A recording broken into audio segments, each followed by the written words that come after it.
Shalom Bapak Ibu yang dikasihi oleh Tuhan Yesus Kristus. Yohanes 4 ayat 23 mengatakan, tetapi saatnya akan datang dan sudah tiba sekarang bahwa penyembah-penyembah benar akan menyembah Bapa dalam roh dan kebenaran, sebab Bapa menghendaki penyembah-penyembah demikian. Inilah kami Tuhan, rindukan hadirat-Mu, masuk dalam seluruh hidupku. Inilah hati kami, membutuhkan kasih-Mu, penuhkan ya Roh Kudus saat ini. Ya Roh Kudus, curahkanlah penuhi hati umat-Mu. Biar Roh Kudus bangkitkan kembali, agar kami rasakan hadirat-Mu. Curahkanlah kuasa-Mu, penuhi seluruh hidup kami. Layakkan kami terima urapan-Mu, agar menjadi umat yang setia. Curahkanlah kuasa-Mu, penuhi seluruh hidup kami. Layakkan kami terima urapan-Mu, agar menjadi umat yang setia. Agar menjadi umat yang setia.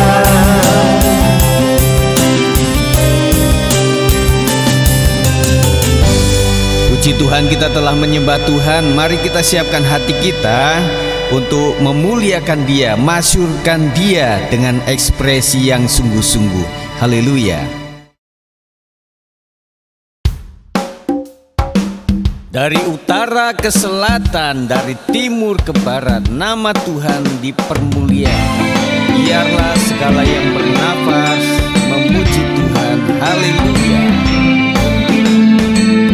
Mari jemaat kita muliakan dengan pujian ini. Haleluya.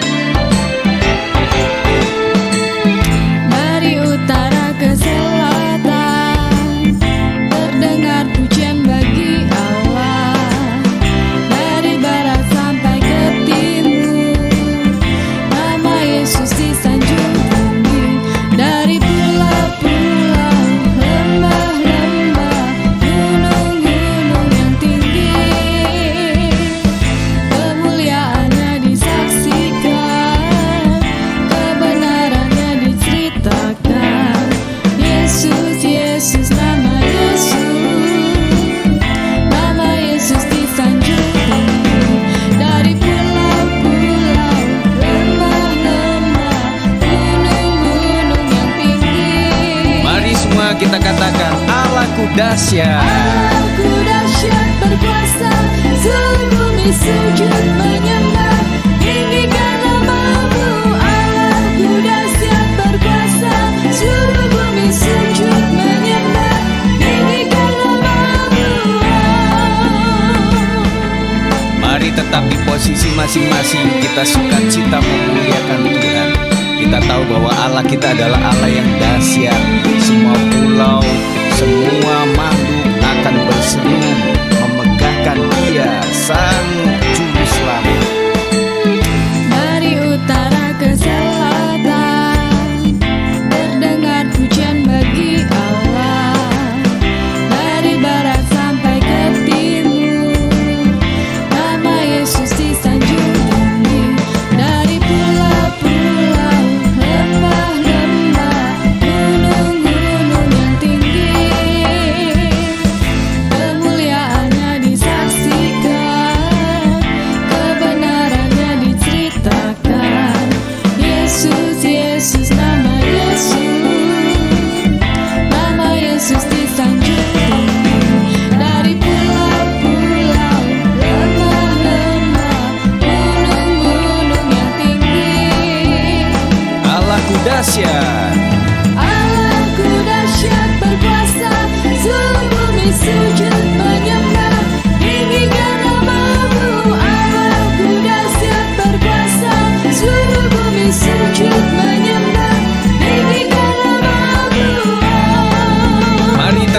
bernyanyi Allahku dahsyat. Allahku dahsyat berkuasa, seluruh bumi sujud menyembah, tinggikan nama-Mu. Allahku dahsyat berkuasa, seluruh bumi sujud menyembah, tinggikan nama-Mu. Allahku dahsyat berkuasa, seluruh bumi sujud menyembah, tinggikan nama-Mu. Allahku dahsyat berkuasa, seluruh bumi sujud menyembah, tinggikan nama-Mu.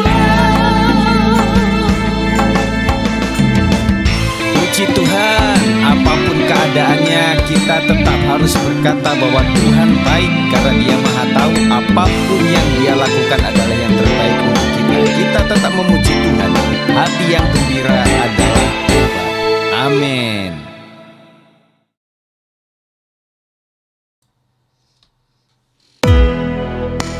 Sebagai manusia tidak mungkin kita tanpa pencobaan, penderitaan, dan ujian. Tetapi pastikan bahwa kita tetap ada dalam kuasa Tuhan, dalam rencana Tuhan, dan pasti segala sesuatu boleh kita lalui, kita lewati bersama Dia. Dan tentunya Tuhan akan kasih kekuatan-kekuatan yang baru. Mari naikkan pujian ini untuk menjadikan kita tetap kuat di dalam Tuhan. Apa masalahmu? Apa deritamu? Tuhan sanggup memulihkan.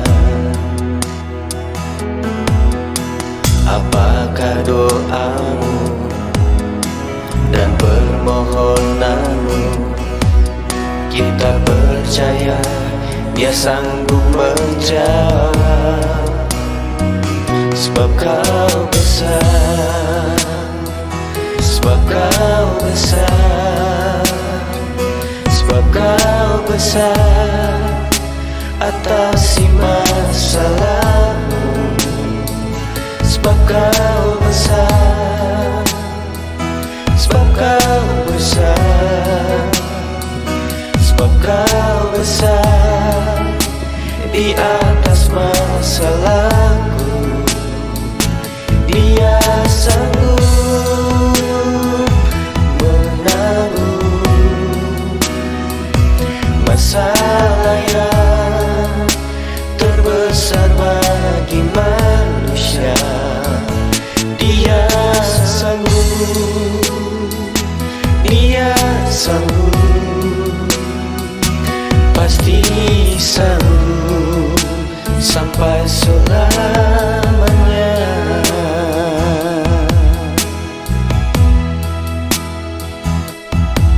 Firman Tuhan berkata dalam Roma 8 ayat 31, sebab itu apakah yang akan kita katakan tentang semuanya itu? Jika Allah di pihak kita, siapakah yang akan melawan kita? Saudara, kita memiliki Allah yang besar. Kita tidak perlu takut lagi. Amin. Apa masalahmu? Apa deritamu? Tuhan sanggup memulihkan. Apakah doamu dan permohonanmu? Kita percaya Dia sanggup menjawab. Sebab Kau besar, sebab Kau besar, sebab Kau besar, atasi masalahmu. Sebab Kau besar, sebab Kau besar, sebab Kau besar, di atas masalahku. Dia sanggup menanggung masalah yang terbesar bagi manusia. Dia sanggup, Dia sanggup, sanggup sampai selamanya, sebab Kau besar, sebab Kau besar, sebab Kau besar atasi masalahmu, sebab Kau besar, sebab Kau besar, sebab Kau besar di atas masalahku. Dia sanggup menanggung masalah yang terbesar bagi manusia. Dia sanggup, Dia sanggup, pasti sanggup sampai selamanya. Dia sanggup, Dia sanggup, pasti sanggup sampai selamanya.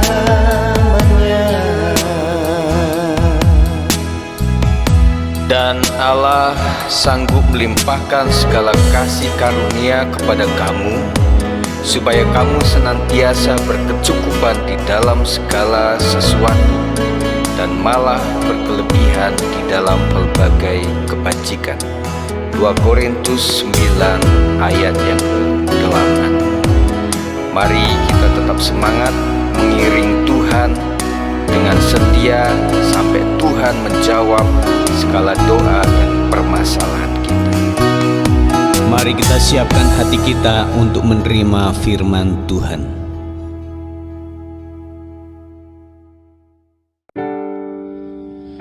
Mari kita akan berdoa. Terima kasih Tuhan Yesus, berkati supaya pemberitaan firman hari ini diberkati oleh Tuhan, diurapi dan akan memberikan kuasa yang luar biasa, karena kami percaya Tuhan bahwa hari-hari ini kami membutuhkan kuasa Tuhan, kuasa firman, kuasa iman yang bisa meruntuhkan segala masalah hidup kami, beban hidup kami, dan kami percaya di dalam nama Tuhan Yesus Kristus kami bisa melakukannya. Terima kasih ya Tuhan, kami siap dengar kata Tuhan. Haleluya. Amin. Puji Tuhan, saudara, kita akan berbicara mengenai hidup karena iman dan karena kesaksian. Jadi ada 2 aspek yang harus kita perhatikan dalam menata hidup kita, keimanan kita kepada Tuhan, tetapi juga ada hubungannya dengan orang lain. Ketaatan iman seseorang adalah hal yang pribadi. Ya, betul. Termasuk hidup ibadahnya, cara ibadahnya, bagaimana hubungannya dengan Tuhan, itu adalah hak pribadi dia. Tetapi perlu kita ketahui bahwa panggilan hidup kita juga untuk menjadi saksi, yaitu menjadi terang dan garam dunia. Sedangkan fungsi terang dan garam adalah untuk orang lain. Nah, tentunya terang ataupun garam itu akan berfungsi kepada orang lain, tidak cuma kepada diri kita sendiri. Jadi hidup kita memiliki 2 aspek, yaitu aspek iman, yaitu hubungan pribadi kita dengan Tuhan, dan juga aspek kesaksian. Hidup tidak juga terserah kita dengan Tuhan, tetapi juga bagaimana kita dengan orang lain. Orang kadang-kadang tidak mau diusik tentang bagaimana hidup keagamaannya dengan Tuhan, karena itu pribadi. Tetapi buat sekelompok jemaat, sekelompok perkumpulan umat Tuhan, tentunya harus saling mengetahui buah-buah daripada kehidupan keagamaannya. Tidak cuma dia pribadi dengan Tuhan, tetapi bagaimana pribadi dengan Tuhan itu disiratkan melalui praktek hidup yang disebut buah kehidupan, sehingga menjadi berkat bagi orang lain. Nah, kita akan bicara mengenai antara iman dan kesaksian. Ada pembacaan di dalam 1 Korintus 8 ayat 9-13. Tetapi jagalah supaya kebebasanmu ini jangan menjadi batu sandungan bagi mereka yang lemah. Karena apabila orang melihat engkau yang mempunyai pengetahuan sedang duduk makan di dalam kuil berhala, Bukankah orang lemah hati nuraninya itu dikuatkan untuk makan daging persembahan berhala? Dengan jalan demikian orang yang lemah, yaitu saudaramu yang untuknya Kristus telah mati, menjadi binasa karena pengetahuanmu. Jika engkau secara demikian berdosa terhadap saudara-saudaramu dan melukai hati nurani mereka yang lemah, engkau pada hakikatnya berdosa terhadap Kristus. Karena itu, apabila makanan menjadi batu sandungan bagi saudaraku, aku untuk selama-lamanya tidak akan mau makan daging lagi, supaya aku jangan menjadi batu sandungan bagi saudaraku. Saudara yang dikasih oleh Tuhan, ini adalah sebuah gambaran bagaimana kita mengkombinasikan antara hidup beriman kepada Tuhan dan menjadi saksi buat orang lain. Istilahnya begini saudara, jadi jangan sampai kita melakukan sesuatu memang kita imani gak apa-apa. Ini dalam konteks makanan, jadi memang kita percaya bahwa yang menajiskan orang itu bukan apa yang masuk, tetapi apa yang keluar dari mulut kita. Tetapi pemahaman ini juga akan menjadi penting kita perhatikan bahwa tidak semua yang kita makan itu adalah kita imani tidak masalah. Tetapi buat Kristen-Kristen yang baru, buat orang lain, maksud saya, apakah itu menjadi sandungan atau tidak. Nah, Paulus menegaskan di sini bahwa jika engkau secara demikian berdosa terhadap saudara-saudaramu dan melukai hati nurani mereka yang lemah, kau pada hakikatnya berdosa terhadap Kristus. Karena itu, apabila makanan menjadi batu sandungan bagi saudaraku, aku untuk selama-lamanya tidak akan mau makan daging lagi, supaya aku jangan menjadi batu sandungan bagi saudaraku. Jadi saudara, yang dilakukan Paulus adalah ada daging-daging yang memang ada hubungannya dengan berhala, yang buat Paulus secara iman bukan itu yang menajiskan dia. Tetapi karena kalau dia makan itu, kemudian orang lain yang masih lemah imannya melihat dan menjadi batu sandungan, maka Paulus memutuskan untuk selama-lamanya bahkan dia tidak akan makan itu. Nah, jadi saudara, prinsip mengenai hidup beriman dan hidup menjadi saksi itu menjadi penting untuk kita terus bangun, supaya kita tidak serta-merta yang penting saya aja dengan Tuhan, tidak peduli dengan orang lain. Kita tidak juga bisa berpikir begitu, karena orang lain juga menjadi tempat di mana kita bersaksi atau menjadi garam dan terang dunia. Tidak ada larangan makanan secara iman, tapi ada pertimbangan bagi orang lain sebagai kesaksian. Itu intinya. Jadi saudara, kembali lagi bahwa kita berbicara mengenai hidup beriman dan hidup menjadi saksi tetap menjadi penting untuk kita perhatikan. Selanjutnya, tidak ada urusan dengan cara ibadah kita semuanya, Bapak Ibu Saudara, di masa pandemi ini. Tetapi sebagai jemaat dan pelayan setia, kita perlu bersaksi tentang apa yang kita lakukan untuk menjadi berkat. Nah saudara, jadi kebutuhan untuk kita seperti melakukan laporan misalnya kepada gembala bahwa melalui foto atau video, melalui beberapa kegiatan-kegiatan ibadah, bukan untuk pamer, bukan untuk sesuatu yang harus di Zoom, tidak. Tetapi orang lain, apalagi saya juga pengen mengetahui buah apa yang sudah dilakukan selama pandemik ini. Jadi apa yang dilakukan di rumah perlu diketahui oleh orang lain itu. Memang orang berpikir, ya saya ibadah-ibadah sendiri, kenapa mesti orang tahu? Saya berdoa-berdoa sendiri, kenapa orang mesti tahu? Saya baca firman sendiri, kenapa orang tahu? Mesti tahu, begitu ya. Tetapi kebutuhan untuk menjadi saksi adalah orang pengen melihat orang-orang Kristen ini selama pandemik tidak bergereja, mereka melakukan apa ya di rumah. Nah, orang pengen tahu buahnya. Nah, bagi saya adalah kepada semua pelayan atau pengurus adalah apa yang Bapak Ibu Saudara lakukan di selama pandemik ini. Nah, perlu saya ketahui, bukan saya kepo, pengen tahu, sok tahu atau apa, tidak. Tetapi buah apa yang harus ditampilkan kan harus ada. begitu saudara.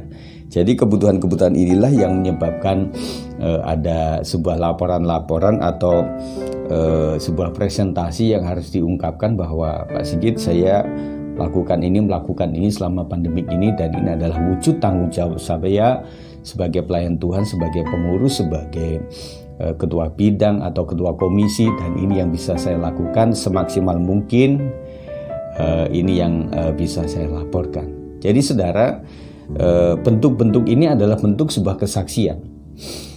Kita lanjutkan lagi. Nah, sebagai saksi Kristus, urusan kita adalah melayani dan juga bersaksi.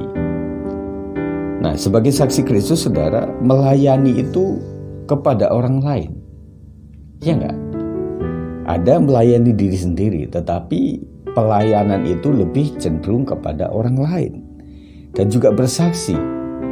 Mana sih bersaksi kepada diri sendiri? Tidak kan? Misalnya saudara mengatakan, saya adalah Kristen yang taat pada masa pandemik ini. Apa yang saudara lakukan? Berdiam diri? Tidak kan? Saudara harus melakukan sesuatu, bersaksi kepada orang lain. Waktu dalam perbincangan misalnya saudara katakan, iya pagi saya berdoa, saya siang berdoa, kemudian malam saya berdoa, saya melakukan ini, ikut pelayanan online, kemudian ikut ibadah online, ikut pengetahuan teologi secara online, dan itu kan harus disaksikan. Kalau tidak, orang berkata, kamu masih Kristen atau enggak? Kok enggak kelihatan kamu ibadahnya atau kegiatan-kegiatannya, doa-doanya kok enggak terlihat begitu ya? Tuh, itu kan urusan saya dengan Tuhan, tetapi saya sebagai orang yang ada di luar perlu tahu dong buah-buahnya apa. Nah, orang merasakan garam dan terang itu ketika itu dimunculkan. Tidak mungkin kan lampu di bawah kandang, tidak mungkin garam itu menjadi tawar, kan begitu. Harus asin dan terangnya kelihatan. Nah begitu. Jadi melayani itu adalah kepada orang lain. Bersaksi itu adalah menyaksikan bagaimana kita tentunya kepada orang lain. Nah, menjadi saksi yang baik adalah mengungkapkan sesuatu, tidak berdiam diri, tidak ada di rumah saja, tidak terlihat beritanya bagaimana terus kemudian dia menjadi berkat dan menjadi dampak, nggak mungkin. Jadi orang harus melakukan sesuatu dan itu mesti terlihat kan, mesti didemonstrasikan gitu. Jadi intinya bukan untuk pamer sekali lagi, tetapi wujud daripada buah kehidupan adalah melakukan sesuatu, bukan berdiam, tetapi melakukan sesuatu. Roma 10 ayat 9 mengatakan, sebab jika kamu mengaku dengan mulutmu bahwa Yesus adalah Tuhan dan percaya dalam hatimu bahwa Allah telah membangkitkan dia dari antara orang mati, maka kamu akan diselamatkan. Jadi saudara, antara hati dan mulut itu mesti sinkron dan sama-sama mengungkapkan sesuatu. Ya. Di dalam ayat 10 mengatakan, karena dengan hati orang percaya dan dibenarkan, dan dengan mulut orang mengaku dan diselamatkan.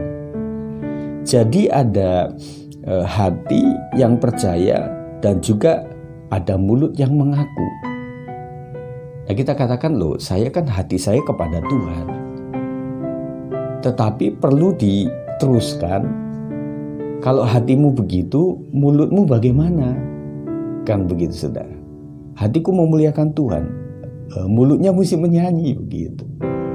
Ya, ada istilah berdoa dalam hati, ada menyanyi dalam hati, beribadah dalam hati, memberi dalam hati, kemudian bersaksi dalam hati.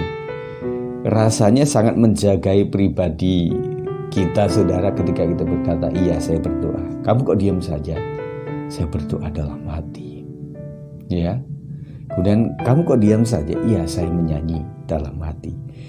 Nah, saya pikir saudara, dalam hati ini perlu verifikasi ulang lagi apakah betul-betul hatinya seperti itu. Orang berkata dalamnya laut bisa diukur, tetapi dalamnya hati siapa tahu begitu ya. Nah, kalau orang berkata, Pak Sigit, jangan tanya saya ibadah atau enggak. Saya pasti ibadah lah di rumah. Hanya saya dan Tuhan yang tahu. Ya, pribadi saudara dengan Tuhan yang tahu. Tetapi saya sebagai gembala perlu tahu apa yang sudah lakukan sebagai pelayan Tuhan di rumah selama pandemik ini.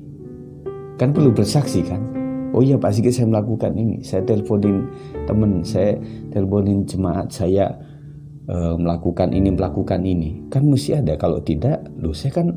Nah ini seperti ya saya melayani dalam hati. Semuanya dalam hati, saudara. Nanti jangan-jangan sampai kita mengatakan, oh saya masuk surga, tapi dalam hati gitu. Masuk surga dalam hati gitu, saudara. Saya diberkati, tetapi dalam hati. Nah, saya pikir perlu dikoreksi, saudara, mengenai istilah-istilah yang seperti ini.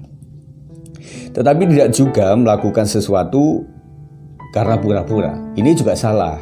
Tadi kan dikatakan Pak, ya tidak dalam hati, berarti melakukan sesuatu. Ya udah, lakukan aja sesuatu, melayani atau apa. Tetapi kalau seperti yang dikatakan dalam Roma 12 ayat 9 maksud saya, hendaklah kasih itu jangan pura-pura, jauhilah yang jahat dan lakukanlah yang baik. Tetap saja saudara, dengan hati kita percaya, kemudian dengan mulut kita bersaksi atau mengaku, tetapi pengakuan itu harus tulus. Kita melayani pun harus tulus. Dan juga dalam masa pandemi ini juga salah ketika orang melayani dengan serta-merta karena ngikut-ngikut yang lain, karena tren saja, itu juga menjadi salah. Yang penting adalah kita melakukan dengan tulus. Tetapi juga tidak juga untuk tidak melakukan apa-apa, itu salah, saudara. Jadi tidak melakukan apa-apa itu juga salah karena tidak membuahkan apa-apa. Tetapi melakukan sesuatu tanpa ketulusan itu juga salah. Jadi ini yang harus kita jagai senantiasa. Hidup berbuah, berdampak, mempengaruhi, dan menjadi berkat.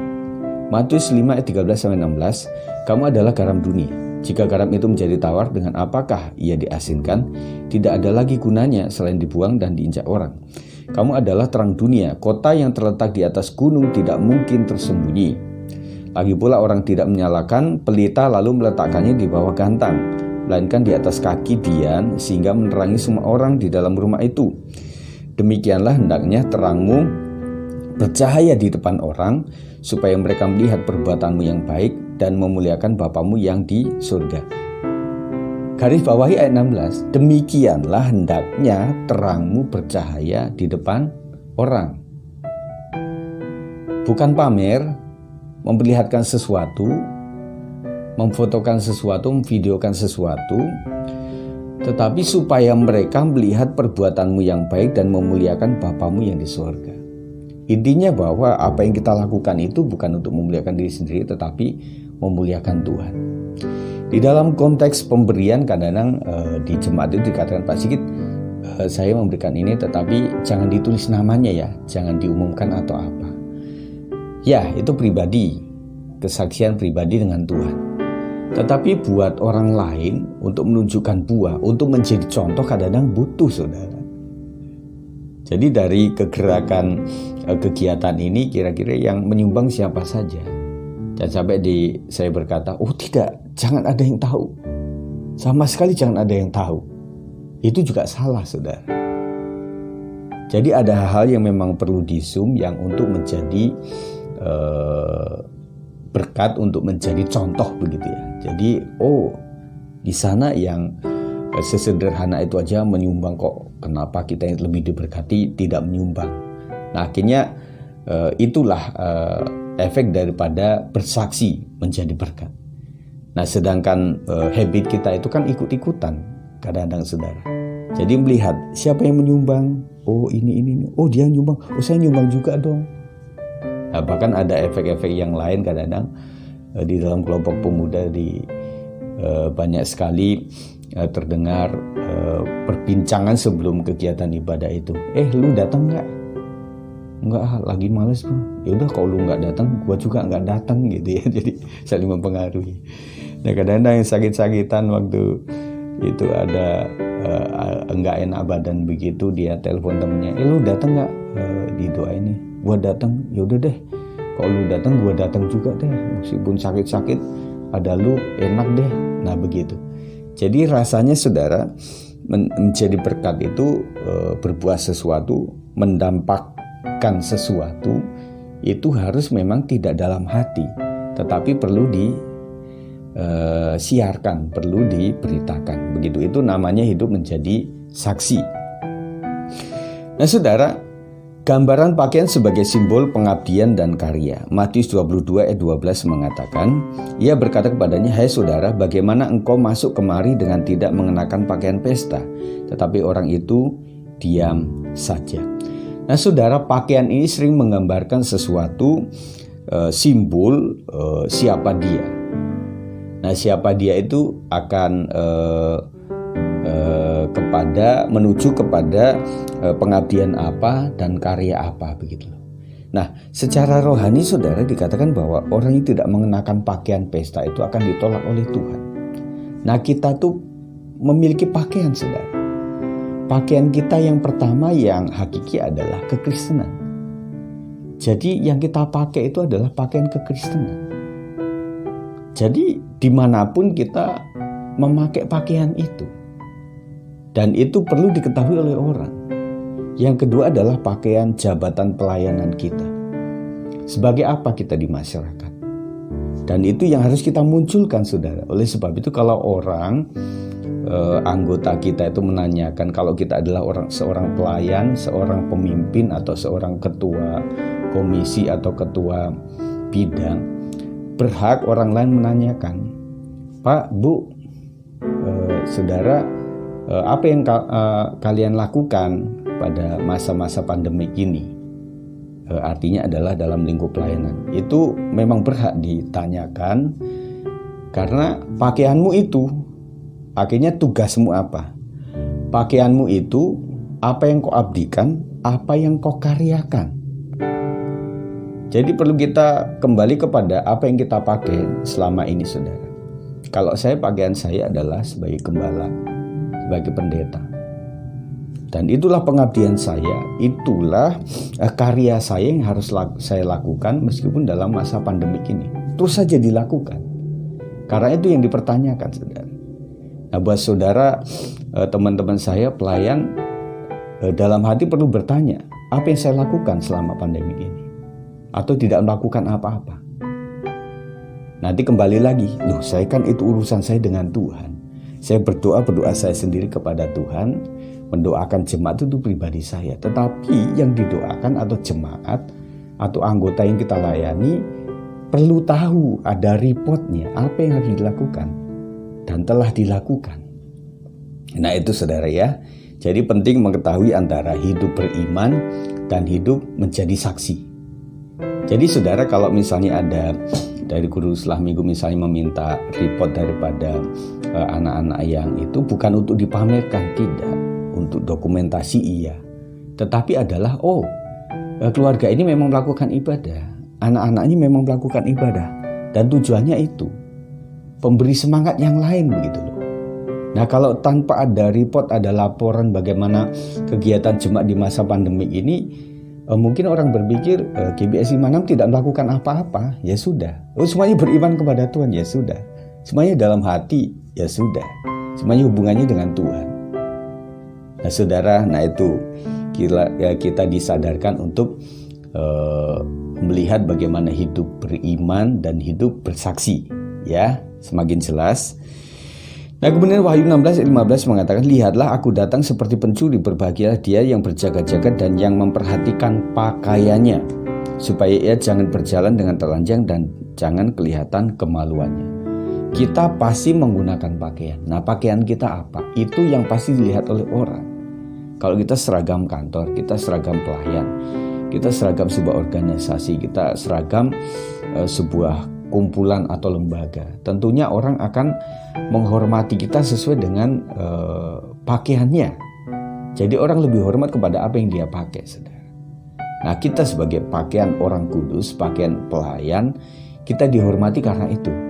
Dan yang kita harus lakukan adalah menerapkan secara pribadi adalah bahwa saya harus ada pengabdian dan karya, supaya pengabdian dan karya itu boleh menyentuh kepada orang-orang yang kita layani. Saudara, sebagai kesimpulan ada dua hal. Yang pertama adalah bangun hubungan pribadi dengan Tuhan di tempat tersembunyi Ada prinsip masuk kamar tutup pintu, saudara. Di dalam Matius 6 ayat 6 mengatakan, tetapi jika engkau berdoa, masuklah ke dalam kamarmu, tutuplah pintu dan berdoalah kepada Bapamu yang ada di tempat tersembunyi, maka Bapamu yang melihat yang tersembunyi akan membalasnya kepadamu. Ada prinsip untuk kita masuk kamar tutup pintu, yang artinya itu pribadi sekali. Itu tidak perlu orang tahu. Ya, gembala tidak perlu tahu, Pak, bagaimana hidup doa saya kepada Tuhan, bagaimana ibadah saya, pelayanan saya kepada Tuhan. Tetapi yang kedua perlu diperhatikan bahwa menampilkan hidup berkenan untuk menjadi berkat bagi orang lain itu menjadi penting. Bagaimana saya sebagai gembala bisa melihat buah-buah pelayanan seseorang dari tim pelayan atau apa kalau tidak pernah ada laporan atau tidak pernah saya lihat bahwa dia berdoa. Nah, pastinya saudara saya bisa mengujinya adalah dengan cara begini. Pak, silakan berdoa. Nah, ketika dia berdoa lancar, berarti dia memang sering berdoa. Yuk, ditunjuk langsung, spontan. Ayo, Anda pimpin pujian. Anda main musik. Anda pegang LCD. Anda bawa renungan, dan lain sebagainya. Dan ketika bisa melakukan itu, berarti memang Anda sering melakukan itu meskipun tanpa saya lihat. Itu cara mengujinya. Tetapi saudara, hal lain yang harus dilakukan adalah bagaimana orang menjadi berkat adalah menampilkan sesuatu. Orang banyak dipakai di mana-mana ketika dia menampilkan karya, saudara. Bukan pamer sekali lagi, tetapi menampilkan karya. Ada seseorang yang mencari ahli komputer.